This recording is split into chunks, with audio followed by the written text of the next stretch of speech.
Est-ce que la mixité, c'est-à-dire que des femmes et des hommes soient dans un même lieu, est-ce que cela est interdit? Avant qu'on regarde ce que le prophète alayhi salam voyait à son époque, qu'est-ce qu'il a agréé, qu'est-ce qu'il a accepté, qu'est-ce qu'il a condamné, il est important de comprendre une chose. Il ne faut pas confondre la khalwa, c'est-à-dire l'isolement d'un homme et d'une femme dans une même pièce.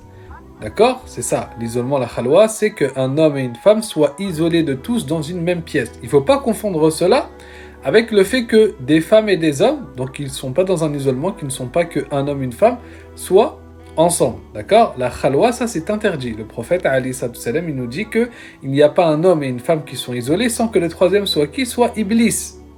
Donc bien sûr, ici, ce qui est sous-entendu, on ne parle pas de mahram, on parle bien d'un homme qui est étranger. Et ce hadith, il est dans Al-Bukhari et dans Muslim. Donc petit rappel, le prophète, alayhi salam, ses actions, ses paroles ou ses acquiescements vont être une source pour les juristes d'établir une sunna ou non, d'accord? Par exemple, si on voit le prophète alayhi salam faire une chose, on ne dit pas « Non mais lui, il peut le faire parce que lui, il est pieux ». Pas du tout.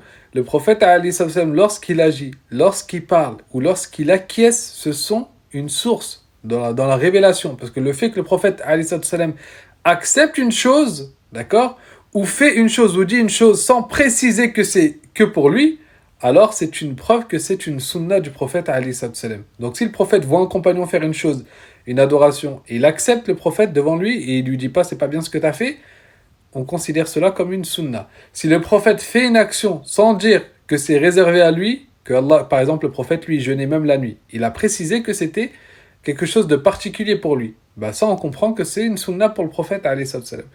D'accord? Mais pas pour tous. Par contre, si le prophète n'aurait pas précisé que lui, que son Seigneur le nourrit et l'abreuve, etc., et que les compagnons l'auraient fait. D'accord? Ou alors une parole que le prophète alayhi salam donne un mérite à telle chose, même s'il ne le fait pas, le fait qu'il le dit, ça devient une sunna. Bon, enfin bref, ça c'était une petite introduction pour bien comprendre ce qu'on va voir ensuite. Alors on a vu le fait qu'une personne, un homme et une femme, s'ils étaient dans une même pièce, le troisième c'était Iblis. D'accord, on est d'accord, c'est dans le Bukhari et Muslim. Maintenant, le fait de prendre une femme en aparté, c'est-à-dire qu'un homme va voir une femme, mais dans un lieu public, et il prend une femme en aparté, c'est-à-dire que personne ne les entend, mais c'est public. Alors, il est rapporté dans l'authentique de l'imam al-Bukhari le fait qu'une femme des Ansar a demandé à que le prophète alayhi salam vienne à elle, c'est-à-dire et qu'il parle en aparté, c'est-à-dire que personne ne les entend.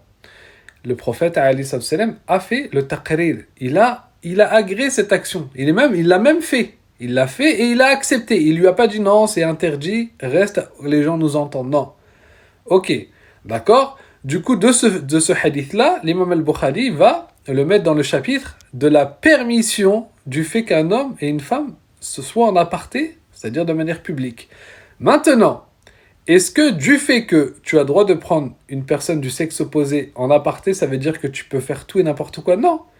Mais déjà, la chose en elle-même, ça, ils ont pris ce hadith pour dire que c'est permis. Maintenant, il faut que ça reste dans les règles. C'est-à-dire que tu vas lui dire quelque chose, si jamais ça arrive, c'est dans un cas de besoin. C'est pas pour être complaisant et parler des choses futiles, ou se serrer la main, ou faire plein de choses. Ça va être d'autres choses qui vont rentrer peut-être dans l'illicite. Mais la chose en elle-même, le fait d'être aparté, ils se sont servis de ce hadith pour dire que c'était permis car le prophète alayhi salam l'a fait. Exemple concret, tu vas dans la rue, il y a une personne du sexe opposé, et tu vas lui demander ton chemin parce que tu es perdu. Lorsque tu vas lui demander ton chemin, même s'il n'y a personne qui vous entend, tu as droit de lui demander parce qu'il se base sur ce hadith. Tout simplement, tu as un besoin, donc tu le fais. Bien sûr, après, dans cette discussion dans laquelle tu vas avoir avec elle, c'est pas parce que tu as droit que tu commences à lui dire t'as un snap. T'as un snap, c'est quoi ton numéro, ou t'es complaisant. Non, tu restes bien sûr dans les convenances. Maintenant, un autre cas possible. Imaginons qu'il y a un homme et une femme qui sont isolés, mais il y a une troisième personne, par exemple une femme. Alors chez les Malikites, bien sûr, c'est permis tout simplement car il n'y a rien qui interdit cela. Bien au contraire, l'interdiction, on l'a vu auparavant, elle parle de l'isolement d'un homme et d'une femme. Et les Shafi'ites, eux par contre, ils vont dire que pour qu'on sorte de l'interdiction, il faut que la troisième personne, qui est la femme, il faut que ce soit une femme de djinn, de confiance, ou une femme qui a des bonnes mœurs. Et c'est ce que Al-Hafid ibn Hajar il dit dans Fath al-Bari, le tome 4, à la page 100, et c'est ce que dit l'imam al-Nawawi au tome 4, à la page 176. En gros, il se base sur le hadith qui est dans Sahih Muslim où le prophète alayhi salam, il a dit après aujourd'hui qu'un homme ne se rende pas auprès d'une femme dont son mari est absent sans qu'il soit accompagné d'un autre homme ou deux autres hommes. Et l'imam Nawawi dit ici bien sûr ce sont des hommes pieux, justement qui ont des bonnes mœurs qui sont connues pour ne pas justement aller vers des choses pas bien. Maintenant, le fait que des hommes et des femmes, c'est-à-dire pas que deux personnes, soient réunis dans un lieu public, mais ça, depuis l'époque du prophète alayhi salam, c'est fait partout. Il y avait les marchés, il y a les hommes et les femmes, il y a même des femmes qui travaillaient. C'est connu que la femme de Omar ibn Khattab radiyallahu anhu travaillait avec lui. Et ce n'est pas les seuls, il y en avait d'autres parmi les femmes qui étaient présentes, qui travaillaient. Et la mosquée, qui est l'endroit où vraiment, c'est l'endroit le plus sacré, eh ben, les hommes et les femmes étaient réunis. Le prophète alayhi salam n'a jamais séparé avec un rideau, alors qu'un rideau, c'était tout à fait possible de le faire. Le prophète alayhi salam aurait pu dire à n'importe qui de ramener un rideau pour séparer les hommes et les femmes. Et les femmes et les hommes, voilà, ils auraient pu ne plus se voir. Non, le prophète alayhi salam les a séparés, c'est-à-dire que les hommes étaient devant et les femmes derrière, mais ils étaient quand même dans une même pièce.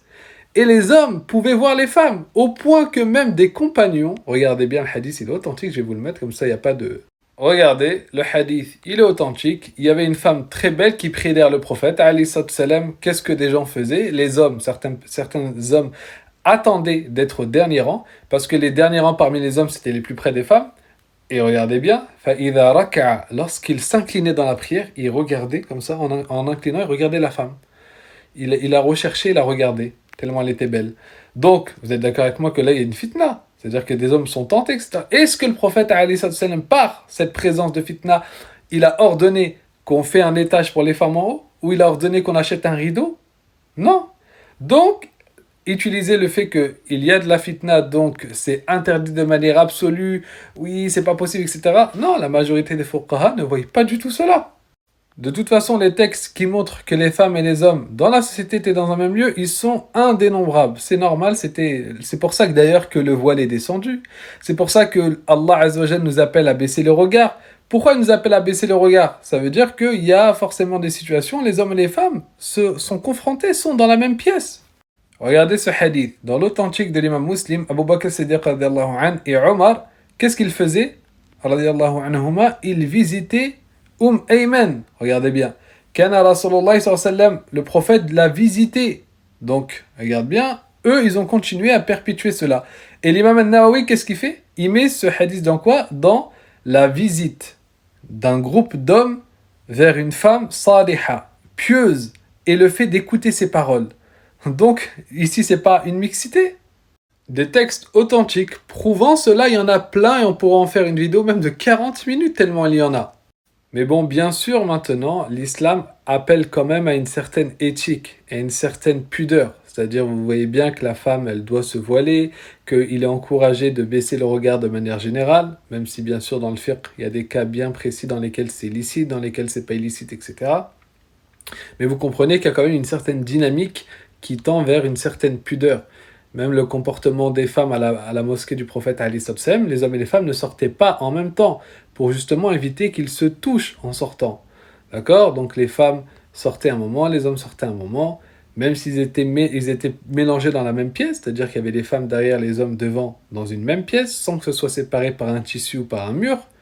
Malgré cela, il y avait quand même une certaine éthique où le prophète alayhi salam faisait en sorte qu'ils ne se touchaient pas. Donc, si jamais une personne allait à l'école, dans une même pièce, il y a des hommes et des femmes, oui, pour la majorité, si ce n'est la quasi-totalité des fuqaha juristes, il n'y a aucun mal.